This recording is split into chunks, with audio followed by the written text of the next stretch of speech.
Welcome to study सी। तो दोस्तों आज हम लिख रहे हैं प्राचीन भारतीय इतिहास। प्राचीन भारतीय इतिहास में आज हम डिस्कस करेंगे गुप्त काल। गुप्त काल से संबंधित टॉप क्वेश्चन जो अक्सर परीक्षा में पूछे जाते हैं उनके बारे में हम डिस्कस करेंगे, उनसे समझेंगे। तो चलते हैं हमारे टॉपिक की तरह बिना टाइम वेस्ट किए।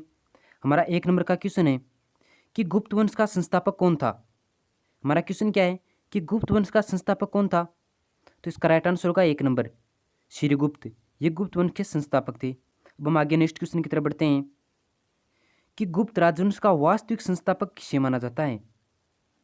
तो गुप्त राजवंश का वास्तविक संस्थापक वो किसे माना जाता है, चंद्रगुप्त प्रथम को।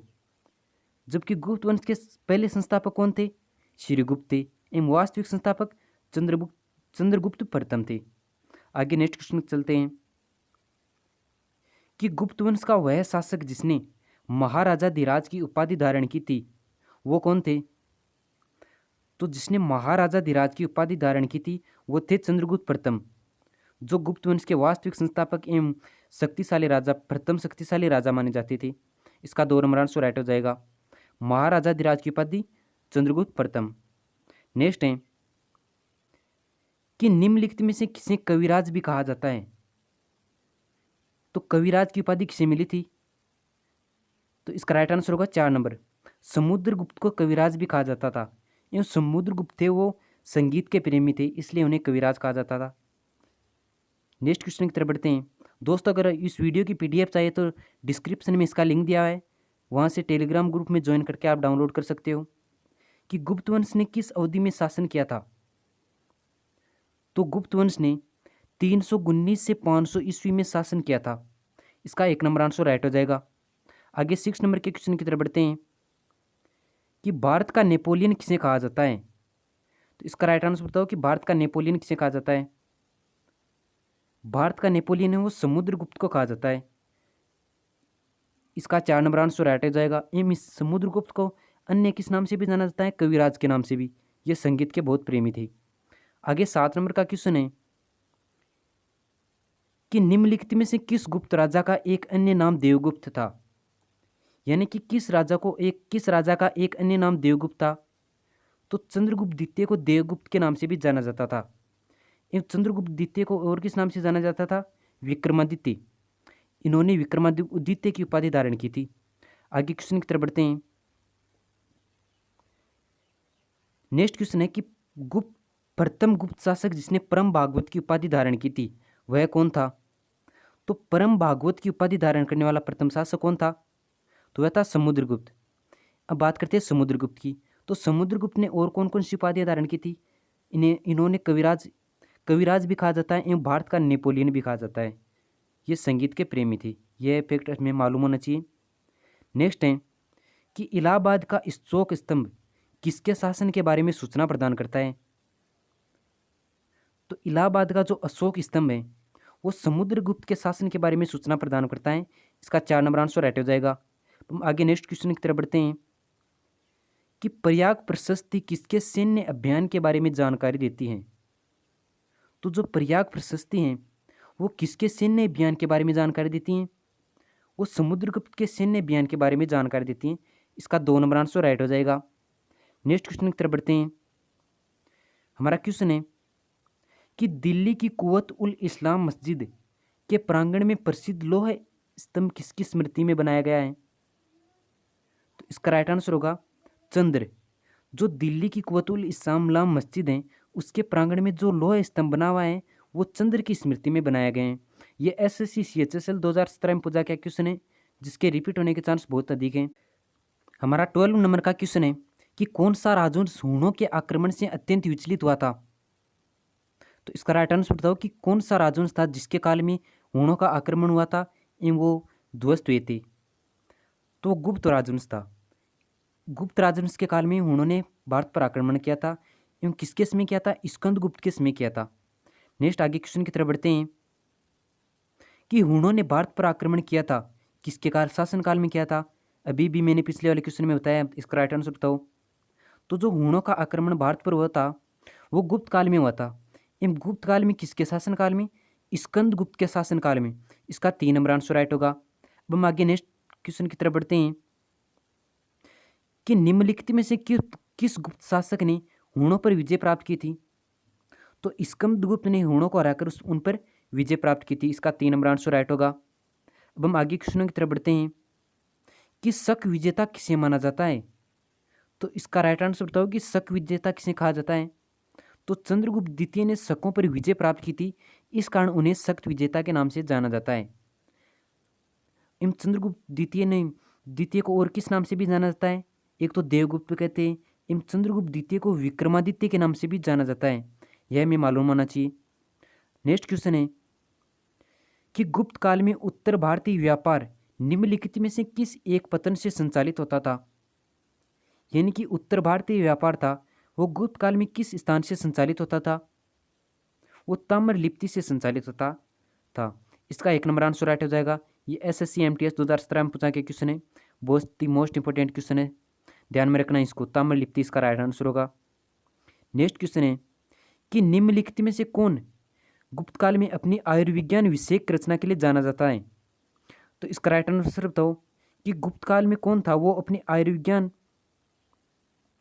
देखते हैं एक बार फिर, कि गुप्त काल में अपनी आयुर्विज्ञान विषयक रचना के लिए जाना जाता है वह है सुश्रुत, जिससे गुप्त काल में आयुर्विज्ञान का जनक माना जाता है। इसका 4 नंबर आंसर राइट होगा। हमारा नेक्स्ट क्वेश्चन है कि निम्नलिखित में से किसका प्राचीन भारत के आयुर्वेद शास्त्र से संबंध नहीं है।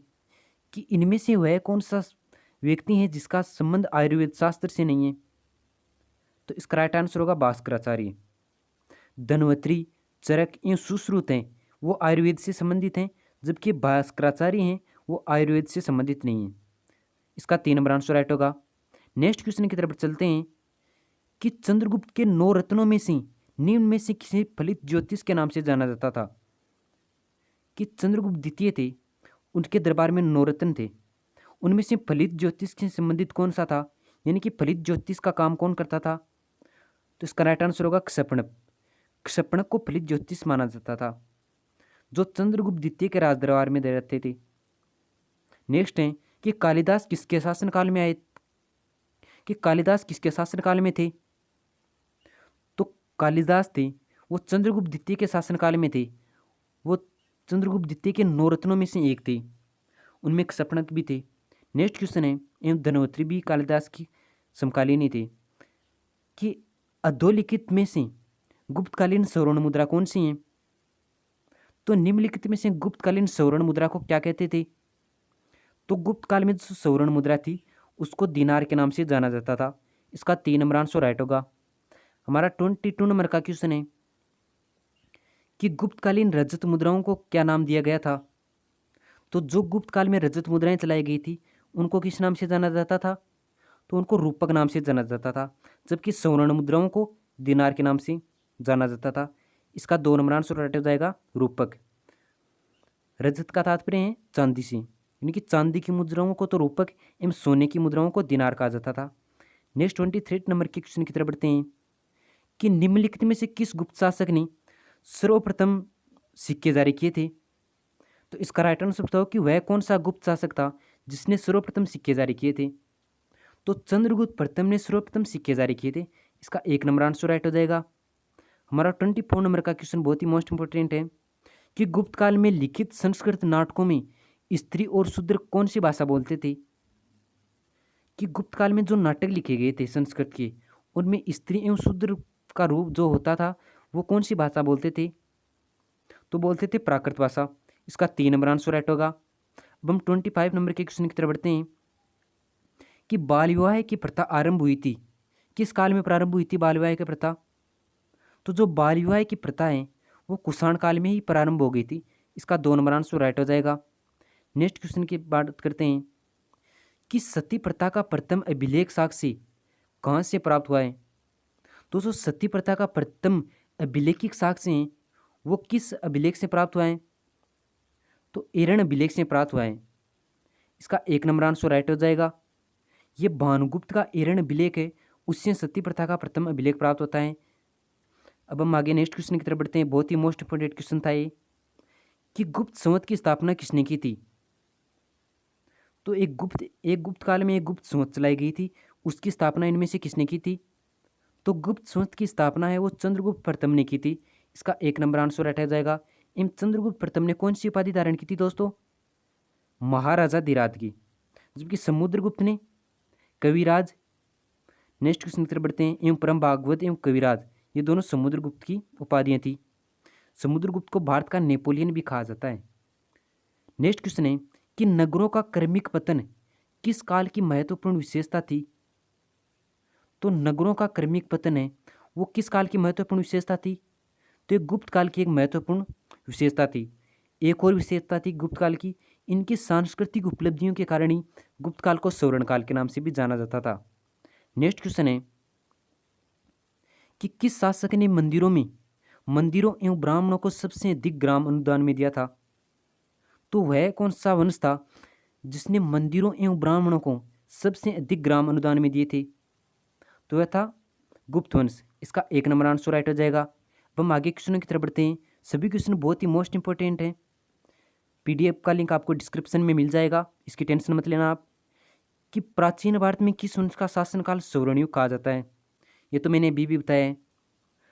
तो ये गुप्त साम्राज्य था, उसको इस स्वर्णयुग कहा जाता है। कि क्यों कहा जाता है? क्योंकि वहाँ की जो सांस्कृतिक उपलब्धियाँ थी, सिक्कों का प्रचलन, सोने के सिक्कों का, इस कारण उन्हें स्वर्णयुग के नाम से जाना जाता है। आगे 31 नंबर के क्वेश्चन की तरफ बढ़ते हैं कि गुप्त युग में भूमि स्वराज्य की दर क्या थी? यानी कि गुप्त युग में भूमि का जो कर लिया जाता था उसकी दर क्या थी? तो था उपज का 1/6वां भाग। उपज का 6वां भाग ही स्वराज्य की दर थी जो कृषि से ली जाती थी। नेक्स्ट क्वेश्चन है कि प्राचीन भारत में सिंचाई कर को क्या कहते थे? ये बहुत अच्छा क्वेश्चन है कि प्राचीन भारत में जो सिंचाई का कर था उसको क्या कहते थे? तो उसको कहते थे विद्यक बागम। ये एक प्रकार का सिंचाई कर था। नेक्स्ट आगे बढ़ते हैं हम क्वेश्चनों की तरफ कि तीसरी शताब्दी में वारलांग प्रसिद्ध था। कि तृतीय शताब्दी में जो वारलांग था वो किसके लिए प्रसिद्ध था? तो जो वारलांग है वो लोहे के यंत्रों एवं उपकरणों हेतु प्रसिद्ध था। इसका 3 नंबर आंसर राइट हो जाएगा। आगे नेक्स्ट क्वेश्चन की तरफ बढ़ते हैं। वारलांग लोहे के उपकरणों हेतु। तोरमान किस जातीय दल का था? तो जो ये तोरमान था वो किस जातीय दल का था? ये हूण जातीय दल का था। इन हूणों का आक्रमण किस काल में होता? गुप्त काल में। किसके शासनकाल में? स्कंदगुप्त के शासनकाल में। नेक्स्ट क्वेश्चन है कि कहा जाता है कि शतरंज का खेल कहाँ उद्भव हुआ था? तो सीधा सा तात्पर्य है कि शतरंज के खेल का उद्भव कहाँ हुआ था? तो जो शतरंज का खेल है वो भारत में उत्पन्न हुआ था। इसका 3 नंबर आंसर राइट हो जाएगा। नेक्स्ट क्वेश्चन की तरफ बढ़ते हैं कि सांख्य दर्शन को प्रतिपादित किसने किया था? तो सांख्य दर्शन के प्रतिपादक थे वो थे कपिल। ये क्वेश्चन बहुत ही मोस्ट इंपॉर्टेंट है, दर्शन वाले बहुत ही इंपॉर्टेंट क्वेश्चन होते हैं। कि योग दर्शन के प्रतिपादक कौन थे? तो योग के थे पंतजलि। सांख्य पीछे सांख्य दर्शन आया था उसके कौन थे? कपिल। मैं आपको रिपीट करा दूंगा जिससे आपको याद हो जाएंगे जल्दी जल्दी। कि महाभाष्य के लेखक पंतजलि किसके समसामयिक थे? यानी कि जो महाभाष्य हैं वो पंतजलि के द्वारा लिखे गए हैं। इनमें पंतजलि थे वो किसके समय सामयिक थे? यानी कि पंतजलि किसके समय काल में थे? तो पंतजलि थे वो पुष्यमित्र शुंग के शासनकाल में थे, जो शुंग वंश के संस्थापक भी माने जाते हैं। नेक्स्ट क्वेश्चन की बात करते हैं कि नव न्याय संप्रदाय स्कूल के संस्थापक कौन थे? तो जो नव न्याय संप्रदाय स्कूल थी उसके संस्थापक कौन थे? ये स्कूल गुप्त काल से संबंधित बहुत ही मोस्ट इंपोर्टेंट थी। तो इसके संस्थापक थे गंगेश उपाध्याय। इसका 2 नंबर आंसर राइट हो जाएगा। ये पूछा गया क्वेश्चन है। नेक्स्ट क्वेश्चन है कि न्याय दर्शन को प्रचारित किसने किया था? यानी कि न्याय दर्शन के प्रतिपादक कौन थे? तो न्याय के प्रतिपादक थे गौतम। कपिल किसके थे? सांख्य दर्शन के। योग के पंतजलि थे। नेक्स्ट क्वेश्चन है कि मीमांसा के प्रणेता कौन थे? तो मीमांसा के प्रणेता थे वो जेमिनी थे। इसका 2 नंबर आंसर राइट हो जाएगा। नेक्स्ट क्वेश्चन की तरफ चलते हैं कि पुराणों के अनुसार चंद्रवंशी शासकों का मूल स्थान कौन सा था? तो पुराणों के अनुसार चंद्रवंशी शासक थे उनका मूल स्थान प्रतिष्ठानपुर माना जाता है। इसका 2 नंबर आंसर राइट हो जाएगा। इन दोस्तों पुराणों की संख्या कितनी है? पुराण है 18। इन पुराणों के रचयिता कौन थे? लोमहर्ष पुराणों के रचयिता थे। यह भी हमें मालूम होना चाहिए। कि गुर्जर प्रतिहार वंश की स्थापना किसने की थी? तो गुर्जर प्रतिहार वंश था उसकी स्थापना की थी नागभट्ट प्रथम ने। इसका 1 नंबर आंसर राइट हो जाएगा। अब हम नेक्स्ट क्वेश्चन की तरफ चलते हैं। दोस्तों वीडियो को लाइक एवं शेयर करना ना भूलें एवं हमारे चैनल को सब्सक्राइब अवश्य कीजिए। कि निम्नलिखित में से किसने राष्ट्रकूट साम्राज्य की नींव रखी थी? यानी कि राष्ट्रकूट साम्राज्य के संस्थापक कौन थे? तो इसका राइट आंसर हो जाएगा 3 नंबर दंतीदुर्ग। यही राष्ट्रकूट साम्राज्य के संस्थापक थे। नेक्स्ट क्वेश्चन है कि मोखरी शासकों की राजधानी कहाँ थी? तो मोखरी शासकों की राजधानी थी वो कन्नौज में स्थित थी। इसका 3 नंबर आंसर राइट होगा। हमारा नेक्स्ट 46 नंबर का क्वेश्चन है कि हर्ष के समय की सूचनाएं किसकी पुस्तकों में निहित हैं? तो जो हर्ष के काल के समय की सूचनाएं हैं वो किसकी पुस्तकों में संग्रहित हैं? तो इसका राइट आंसर बताओ क्या होगा? हर्ष के साम्राज्य की पुस्तकें हैं वो संचित हैं कल्याण की। कल्याण की पुस्तकों में हर्ष के समय की सूचनाओं की पुस्तकें निहित हैं। तो कल्याण ने कौन कौन सी पुस्तकें लिखी थी? कल्याण की राजतरंगिणी बहुत इंपॉर्टेंट थी। राजतरंगिणी, राजतरंगिणी के लेखक थे कल्याण। इसका 3 नंबर आंसर राइट हो जाएगा। नेक्स्ट है कि हर्षचरित नामक पुस्तक किसने लिखी थी? तो इसका राइट आंसर बताओ कि हर्षचरित किसने लिखी थी? तो हर्षचरित के लेखक थे बाणभट्ट। इसका 3 नंबर आंसर राइट हो जाएगा। नेक्स्ट क्वेश्चन की तरफ बढ़ते हैं हम कि हर्ष के साम्राज्य की राजधानी कहाँ थी? तो हर्ष के साम्राज्य की राजधानी थी कन्नौज। इसका 1 नंबर आंसर राइट हो जाएगा। नेक्स्ट क्वेश्चन की तरफ बढ़ते हैं। हमारा 49 नंबर का क्वेश्चन है कि सम्राट हर्ष ने अपनी राजधानी थानेश्वर से कहाँ स्थानांतरित की थी? कि जो सम्राट हर्ष का शासन था, शासन का क्षेत्र था, उसकी पहले तो राजधानी थी थानेश्वर एवं बाद में जब सम्राट हर्ष राजगद्दी पर बैठे तो उन्होंने राजधानी कहाँ पर स्थानांतरित की थी? तो इसका राइट आंसर होगा कन्नौज। उन्होंने राजधानी को कन्नौज स्थानांतरित किया था। नेक्स्ट 50 नंबर का क्वेश्चन है कि सम्राट हर्षवर्धन ने 2 महान धार्मिक सम्मेलनों का आयोजन किया था, किस स्थान पर किया था? तो हर्षवर्धन ने 2 महान धार्मिक सम्मेलन थे वो एक तो कन्नौज में और दूसरा प्रयाग में आयोजन किया गया था। इसका 1 नंबर आंसर राइट हो जाएगा। नेक्स्ट आगे क्वेश्चनों की तरफ बढ़ते हैं कि उत्तर प्रदेश में स्थित वह स्थल जहां नर्मदा नदी पर सम्राट हर्ष के दक्षिणावर्ती आगमन को रोका था वो कौन था? कि उत्तर प्रदेश में वह एक स्थल था नर्मदा नदी के तट पर जिसमें सम्राट हर्ष के दक्षिणावर्ती अग्रगमन को रोका था। तो वो था पुलिकेशन द्वितीय ने। इसका 2 नंबर आंसर राइट हो जाएगा। बहुत ही मोस्ट इंपॉर्टेंट क्वेश्चन है ये। नेक्स्ट क्वेश्चन की तरफ बढ़ते हैं कि कवि बाणभट्ट कहाँ का निवासी था? इसका राइट आंसर बताओ। तो बाणभट्ट था वो था औरंगाबाद का। इसका 4 नंबर आंसर राइट हो जाएगा। नेक्स्ट क्वेश्चन है कि हेनसांग किसके शासनकाल में भारत आया था? ये तो आप सबको मालूम है कि हेनसांग थे वो हर्षवर्धन के काल में भारत आए थे। सम्राट हर्ष के शासनकाल में भारत आए थे। हेनसांग एक चीनी यात्री थे जो नालंदा विश्वविद्यालय में अध्ययन करने के उद्देश्य से भारत आए थे। नेक्स्ट क्वेश्चन की तरफ बढ़ते हैं कि हेनसांग किस शासन का समकालीन था? तो हेनसांग था वो चीन के किस शासन का समकालीन था? वो ताइसुंग के शासन का समकालीन था। इसका 1 नंबर आंसर राइट हो जाएगा। अब हम 55 नंबर के क्वेश्चन की तरफ बढ़ते हैं। हमारा 55 नंबर का क्वेश्चन है कि चीनी यात्री हेनसांग ने किस विश्वविद्यालय में अध्ययन किया था? अभी भी बताया मैंने इसका आंसर। जो हेनसांग था वो बिहार में नालंदा विश्वविद्यालय में अध्ययन करने के लिए आया था। इसका राइट आंसर हो जाएगा 4 नंबर नालंदा विश्वविद्यालय। नालंदा विश्वविद्यालय की स्थापना किसने की थी? कुमारगुप्त ने। गुप्त शासनकाल में नालंदा विश्वविद्यालय की स्थापना हुई थी। नेक्स्ट क्वेश्चन है कि हेनसांग की भारत में यात्रा के समय सूती कपड़ों के उत्पादन के लिए सबसे प्रसिद्ध नगर कौन सा था? तो इसका राइट आंसर बताओ क्या होगा? कि हेनसांग की भारत में यात्रा के समय जो सूती कपड़ों का सर्वाधिक उत्पादन होता था वो मथुरा में होता था।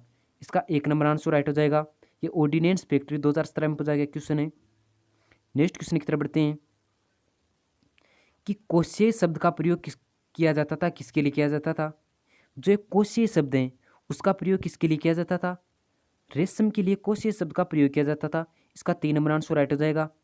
नेक्स्ट क्वेश्चन है 58 नंबर का कि चीनी यात्री जिन्होंने बीनमाल की यात्रा की थी, कि वह चीनी यात्री कौन है जिन्होंने बीनमाल की यात्रा की थी?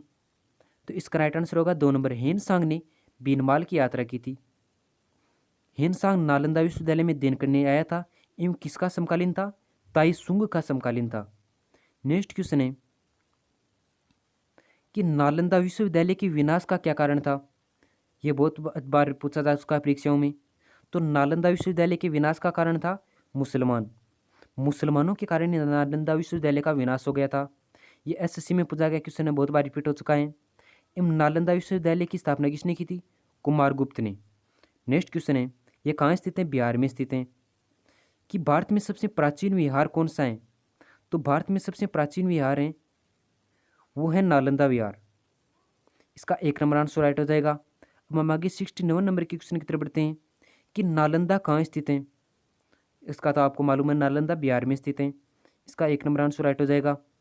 नेक्स्ट क्वेश्चन है कि विक्रमशिला नामक प्राचीन विश्वविद्यालय की स्थापना बंगाल के किस शासक ने की थी?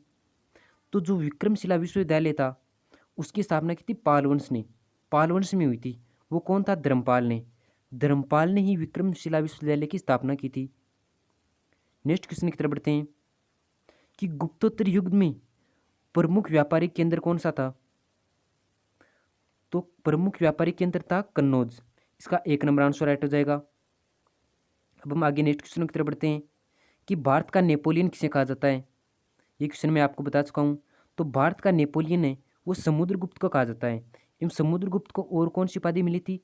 एक तो परम भागवत की, और इन्हें कविराज भी कहा जाता है। नेक्स्ट क्वेश्चन की तरफ बढ़ते हैं। समुद्रगुप्त को भारत का नेपोलियन कहा जाता है। कि हरिसेन किसका दरबारी कवि था? ये बताओ आप कि हरिसेन किसका दरबारी कवि था? तो जो हरिसेन था वो समुद्र के राज दरबार में था। इसका 3 नंबर आंसर राइट हो जाएगा। नेक्स्ट क्वेश्चन है कि निम्न में से कौन कौन समुद्रगुप्त द्वितीय के राज दरबार में थे? तो जो चंद्रगुप्त द्वितीय के राज दरबार में थे, नौ रत्न चंद्रगुप्त द्वितीय के राज दरबार में थे। उनमें से 3 मोस्ट थे। एक तो थे कालिदास, धनवंतरी एवं क्षपणक। जो एक क्षपणक थे वो फलित ज्योतिष से संबंधित थे। ये धनवंतरी थे वो चिकित्सा से संबंधित। एवं कालिदास एक प्रसिद्ध फेमस लेखक थे, आप जानते हो, जिसने अभिज्ञान शाकुंतलम लिखी थी, मालविकाग्निमित्रम लिखी थी, मेघदूत लिखी थी। नेक्स्ट है कि अंतिम मुगल शासक कौन था? अंतिम गुप्त शासक कौन था? तो अंतिम गुप्त शासक था विष्णुगुप्त। इसका 2 नंबर आंसर राइट हो जाएगा। जबकि प्रथम गुप्त शासक कौन था? गुप्त वंश की स्थापना किसने की थी? श्रीगुप्त ने। एवं गुप्त वंश का वास्तविक संस्थापक कौन था? चंद्रगुप्त प्रथम। एवं चंद्रगुप्त प्रथम को कौन सी उपाधि मिली थी? महाराजा धीराज की उपाधि। नेक्स्ट क्वेश्चन की तरफ बढ़ते हैं। हमारा नेक्स्ट क्वेश्चन है कि प्रसिद्ध दशावतार मंदिर कहाँ स्थित हैं? तो जो एक गुप्त काल का प्रसिद्ध दशावतार मंदिर है वो कहाँ स्थित हैं? तो ये उत्तर प्रदेश में स्थित हैं। उत्तर प्रदेश में कहाँ? उत्तर प्रदेश के देवगढ़ नामक स्थान पर दशावतार मंदिर स्थित हैं। इसका 1 नंबर आंसर राइट हो जाएगा। नेक्स्ट क्वेश्चन है कि अजंता की जो 29 गुफाओं में से वर्तमान में कौन सी गुफाएं गुप्तकालीन गुफाएं हैं? तो वर्तमान में जो गुफाएं हैं वो 16, 17 एवं 19 नंबर की गुफाएं हैं, वो गुप्त काल से संबंधित गुफाएं हैं।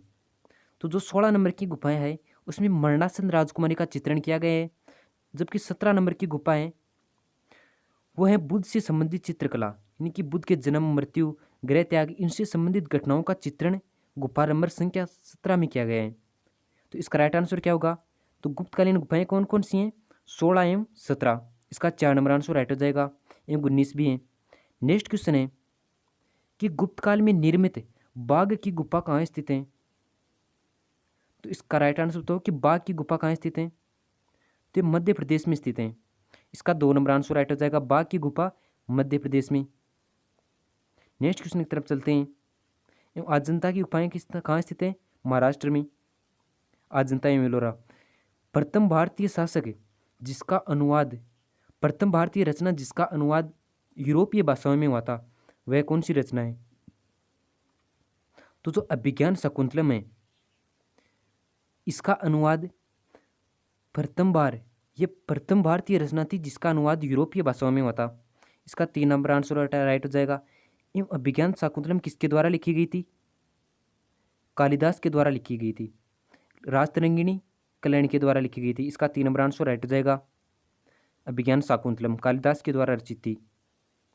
नेक्स्ट क्वेश्चन है कि पुष्यभूति वंश के संस्थापक कौन थे? तो पुष्यभूति वंश के संस्थापक थे पुष्यभूति। इसका 3 नंबर आंसर राइट हो जाएगा। नेक्स्ट क्वेश्चन है कि बाणभट्ट किसके दरबारी कवि थे? तो बाणभट्ट थे वो हर्षवर्धन के दरबारी कवि थे। एवं बाणभट्ट की रचनाएं कौन कौन सी थी? बाणभट्ट ने 2 रचनाएं की थी इंपॉर्टेंट, एक तो हर्षचरित और एक कादम्बरी। इनके लेखक कौन थे? बाणभट्ट थे, जो हर्षवर्धन के दरबारी कवि थे। नेक्स्ट क्वेश्चन की तरफ चलते हैं कि किस इतिहासकार ने समुद्रगुप्त को भारत का नेपोलियन कहा था? तो पीछे में क्या पढ़ा था कि भारत का नेपोलियन किसे कहा जाता है? समुद्रगुप्त को। वो किसने कहा था? तो विंसेंट स्मिथ ने। विंस्टन स्मिथ, ये स्मिथ है, सेमिथ नहीं है। विंसेंट स्मिथ ने समुद्रगुप्त को भारत का नेपोलियन कहा था। इसका 1 नंबर आंसर राइट हो जाएगा। नेक्स्ट क्वेश्चन की तरफ बढ़ते हैं। भारत का मेकियावेली किसे कहते हैं? चाणक्य को। सुदर्शन झील का पुनरुद्धार किस शासक ने करवाया था? तो इसका राइट आंसर बताओ कि सुदर्शन झील का पुनरुद्धार किस शासक ने करवाया था? सुदर्शन झील कहाँ स्थित है? ये सौराष्ट्र के गिरनार पर्वत पर काटकर बनाई गई है। तो इसका राइट आंसर होगा स्कंदगुप्त। सुदर्शन झील का बाढ़ के कारण नुकसान हो गया था, जिसका पुनर्निर्माण स्कंदगुप्त ने करवाया था। इसका 4 नंबर आंसर राइट हो जाएगा। हम 75 नंबर के क्वेश्चन की तरफ बढ़ते हैं कि निम्नलिखित में से कौन सी हर्षवर्धन की रचना है? तो इनमें से कौन सी हर्षवर्धन की रचना है? तो हर्षवर्धन ने लिखी थी नागानंद, प्रियदर्शिका एवं रत्नावली। इसका राइट आंसर क्या होगा? उपयुक्त सभी। नागानंद, प्रियदर्शिका एवं रत्नावली के लेखक कौन थे? हर्षवर्धन। एवं हर्षवर्धन के दरबारी कवि कौन थे? बाणभट्ट थे।